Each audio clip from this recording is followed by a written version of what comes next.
As ironic as I put spirit, I couldn't bring the bottle of liquor I bought it.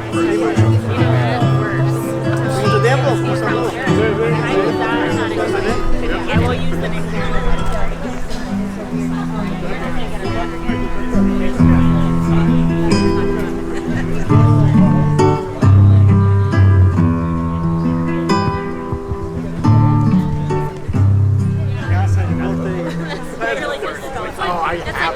Good afternoon. Welcome, everyone, to Ted McKinley's wedding. First off, we'd like to ask no cell phone photos during the service. And also, if you could turn your phones off, just so we don't have alarms or phone rings bothering the service. They're going to have a photographer. They're going to be sharing photos later. So if you want to see photos, those will be out. And my name's Chris. I'm a good friend of Ted and Kelly's. And with that, let's begin.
When time is up and the sun it dies, till the rivers flood and the ocean dries, hand in hand under the falling sky, I will love you. When I'm oh so old that I lose my mind, but I'll still look at you like it's the first time. So many say it, and it's all a lie. But I will love you. You are the reason I make it through the day. You give me the reason to better all my ways. The beauty goes, the money spent, and everything else fades away. Please stand. You are my constant.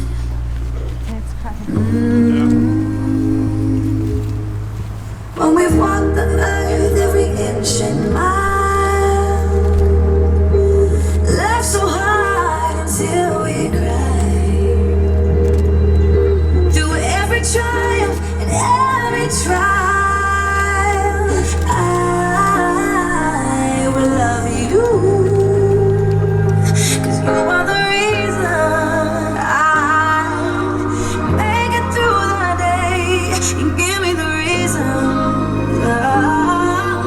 to better all my ways. The beauty goes, the money spent, everything else fades away. You are my constant.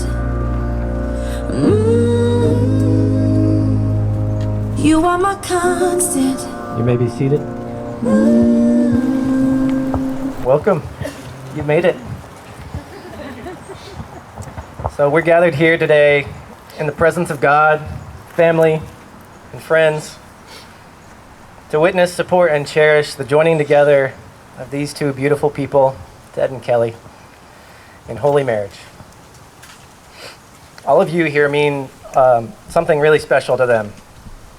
And you've raised them, you've seen them grow up, you've watched them go through all the ups and downs of life, and you've prayed for them, you've wished them the best. Thank you all for joining them here today. And Ted and Kelly, why don't you all just take a special moment, take a deep breath, and look out at all the people who've come to celebrate this. Really take it in, it's a special moment. So it's a joy and it's an honor for me to be here as you all's friends. I became friends with Ted a few years ago through my now wife, Corinne. And we spent many hours discussing life, faith, work, dreams, sports, and a lot of other normal life stuff. And Ted's generally pretty even keel, but I was with him the week that he met Kelly. We had an outdoor movie night at my house with a bunch of friends and family there, and that night Ted was so chipper, texting with a mysterious someone, that he didn't put down his phone the entire evening, and I'm not sure he even saw the movie. When I told my mom I was coming down to Florida for this wedding, she said, "Oh, they're getting married? I'm so happy for them." Ted was on his phone the whole movie talking to her that night. And isn't that the kind of spark that dreams are made of? The kind that any mom in the vicinity knows exactly what's going on. The kind of spark that leads us here today. And when I met Kelly, I could see why Ted was so crazy about her. In Ted's words, she is kind to a fault. Literally, he said, she's the kindest person I've ever met, and I have so much to learn from her. He said, Chris, she's so kind that when she dog sits for some friends, she just cleans their whole house while she's at it, just so she can serve them. And on another occasion, I was complimenting some of the furniture she had restored, and he said, yeah, she's the most crafty person I've ever met, and it's amazing what she can do. Proverbs 31:10 starts with, a good woman who can find. Well, Ted, you found her. And Kelly, when I asked you about dating Ted, you told me how you were initially reluctant to date another person after a rough breakup, and how you saw doors open miraculously when Ted matched with you, even though he was slightly out of your age range or your location range. And it's like maybe there was a bigger plan here. And you also said how it was so relieving that he was willing to meet you in the middle and listen to your heart's desires as you all searched for a new church home. And I heard how you've consistently grown in faith as you've learned to both trust the Lord and Ted more in this journey of becoming one. And Ted, she told me how she loves your persistence, how she loves your spontaneity, how you forgive quickly, and how much she loves that you can go anywhere and make friends with anyone, and how you come up with date ideas so quickly. And Kelly, my wife, Corinne, and I were talking about this wedding and Proverbs 31, and she said, you have to read more of Proverbs 31 because it's the perfect thing for Kelly. So here's a shorter excerpt of Proverbs 31. An excellent wife, who can find her? For her worth is far more than jewels. The heart of her husband trusts in her, and he will have no lack of gain. She does him good and not evil. All the days of her life, she looks for wool and linen, and works with her hands in delight. And she rises while it is still night, and gives food to her household, and portions to her attendants. She considers a field and buys it. From her earnings, she plants a vineyard. She surrounds her waist with strength, and makes her arm strong. She extends her hand to the poor, and she stretches out her hand to the needy. Strength and dignity are her clothing, and she smiles at the future. She opens her mouth in wisdom, and the teaching of kindness is on her tongue. She watches over the activities of her household and does not eat the bread of idleness. Her children rise up and bless her. Her husband also, he praises her, saying, charm is deceitful and beauty is vain, but a woman who fears the Lord, she shall be praised. Give her the product of her hands, and let her works praise her in the gates. And Kelly, I think Ted and many more here would agree with me on how well this passage suits you. And so I know for the both of you, this relationship has been a journey of faith, of courage, of submission, of God's timing. And today is one more really special day in that journey. Today we close one chapter and start a new one. One where we realize that all the chapters in your book, Ted, and all the chapters in your book, Kelly, they're all parts of a new whole. A love story that you all get to write together, hand in hand with the Lord. So I offer a few words of wisdom from Scripture. As it's written in Proverbs, trust in the Lord with all your heart, and lean not on your own understanding. In all your ways submit to him, and he will make your paths straight. I pray that you all grow in trust and faith throughout your life, and when it gets hard, that you will seek the Lord first.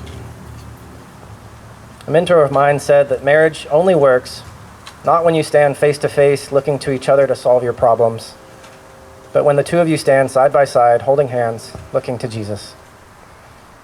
And in Romans 12, Paul said, love must be sincere. Hate what is evil. Cling to what is good. Be devoted to one another in love. Honor one another above yourselves. Never be lacking in zeal, but keep your spiritual fervor serving the Lord. Be joyful in hope, patient in affliction, faithful in prayer. Share with the Lord's people who are in need, and practice hospitality, maybe in one of your Airbnbs. I see you all doing all of these things. I see your hearts for service. I see your hospitality and your zeal and your fervor for God. I see your zeal for each other. And I'm confident that God, who works all things for the good of those who love him, will continue doing a good work in this relationship.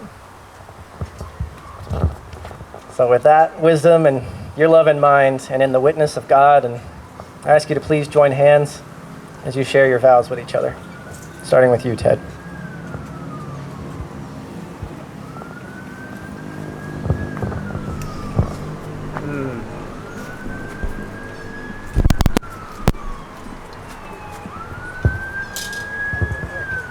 There are an infinite number of reasons as to why I love you. Your thoughtfulness and sacrificial love never cease to inspire me to be the best version of myself. I may not always get it right on the first try, but I promise to believe and support you, to continually win you over with my acts of service, and to love you unconditionally even when we may disagree on paint colors or who should get the last piece of cake. We are finally home.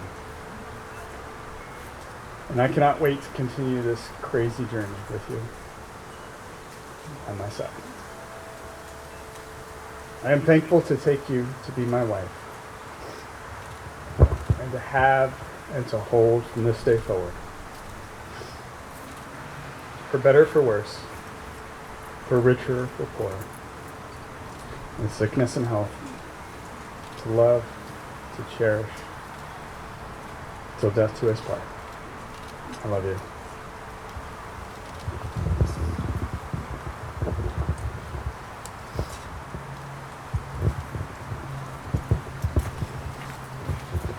Ted, what a whirlwind the last year and a half has been. We have traveled together, become business partners, we've walked together through a career change, we've been teammates on the pickleball court, we've experienced joy, love, and peace together, and also frustration, disappointment, and many miscommunications together. You have been a teacher and a support system for me. You've reinforced the importance of daily gratitude. You've forgiven quickly. You've pursued me when I pushed you away. And you have big ideas that usually scare or stress me. But you're also hardworking and you're persistent in all of your endeavors. As I've contemplated what to promise to you on this day, I couldn't bring myself to vow to be patient and kind and loving and all those other adjectives that I read about in my Google search of what to put in your wedding vows. I want to be those things, but I would undoubtedly fail at that promise. True to our realistic natures, we expect there to be many more miscommunications and disappointments and frustrations. Hopefully they will not be on purpose, but more as a natural result of bringing two sinners together. Knowing this, I think the best that we can offer each other are our intentions. So, I intend on putting your needs before mine. I intend to hear your perspective instead of assuming I already know it. To listen, to learn, and to always be curious about you. I intend to be thankful for you each day, to serve you, to love you, and to honor you with my words and actions and thoughts. To do these things are to choose you daily, on the days that are easy and fun and exciting, but also on the days where we are tired and cranky and irritated. I choose you to walk through life with. I choose you to plan adventures with. I choose you to confide in, and I choose you to be faithful and loyal to. Today, I choose you, and I will continue to choose you for all of our days.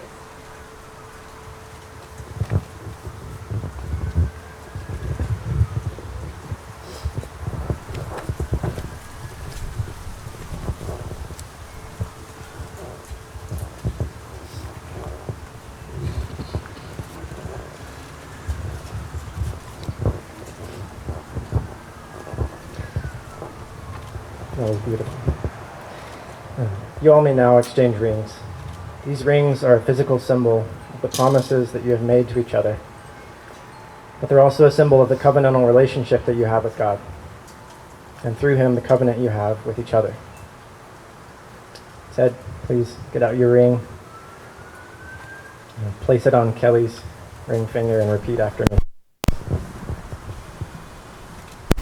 Kelly, I give you this ring as a sign of my love, and with all that I have, I honor you and take you for my wife.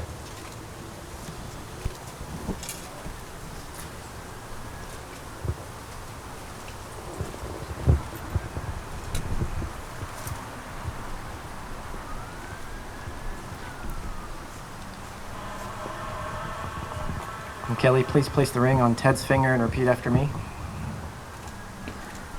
Ted, I give you this ring Ted, I give you this ring as a sign of my love, as a sign of my love, and with all that I have, and with all that I have, I honor you I honor you and take you for my husband.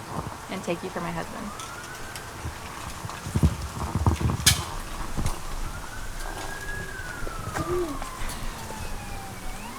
So I understand you all want to take part in a couple of activities as a sign of your devotion to each other and to the Lord with the lighting of a unity candle and by taking communion, which Jesus said to do in remembrance of him until his return. So I'll give a short explanation of what the unity candle means for the audience here. The two outside candles will be lit to represent both of the lives of Ted and Kelly. These are two distinct lights, each capable of going their own separate ways. And as you join now in marriage, there's a merging of these two lights into one light. This symbolizes what the Lord meant when he said, "On this account, a man shall leave his father and his mother and be joined to his wife. The two shall be one flesh." From now on, your thoughts shall be for each other rather than your individual selves. Your plans shall be mutual. Your joys and your sorrows shall be alike. As you each take a candle and together light the center one, you will then extinguish your own candles, letting the center candle represent the union of your lives into one flesh. As this one light cannot be divided, neither shall your lives be divided, but a united testimony in a Christian home, and may the radiance of this one light be a testimony of your unity in the Lord Jesus Christ. So as they do that, we're going to play a little worship song, and we'll, Ted and Kelly just invite you to offer up your own prayers or blessings over their union while they do this.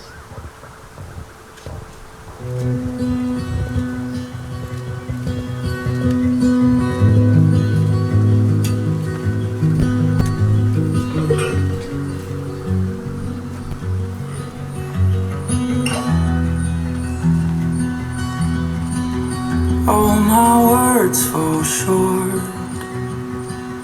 I got nothing new. How could I express all my gratitude? I could sing these songs as I often do, but every song must end, and you never do. So I throw up my hands and praise you again and again, 'cause all that I have is a hallelujah, hallelujah. And I know it's not much, but I've nothing else fit for a king except for a heart singing hallelujah, hallelujah. I've got one response, I've got just one move. With my arms stretched wide, I will worship you. So I throw up my hands and praise you again and again, 'cause all that I have is a hallelujah, hallelujah. And I know it's not much, but I've nothing else fit for a king except for a heart singing hallelujah,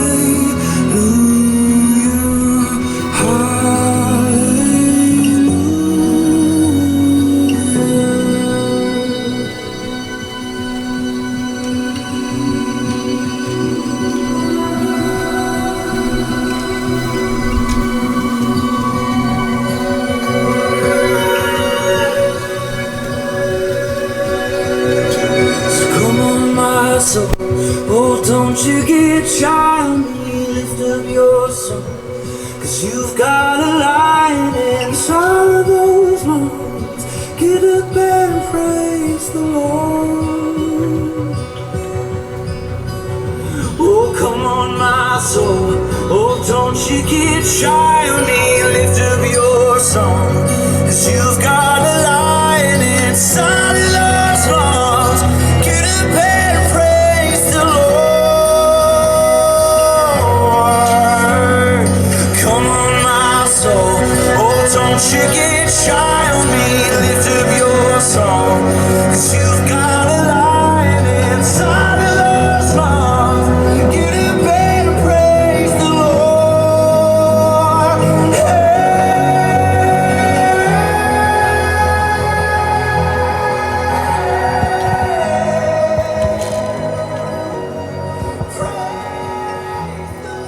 And now, with the blessing of everyone here who is present, I now pronounce you husband and wife. Ted, you may kiss your beautiful bride.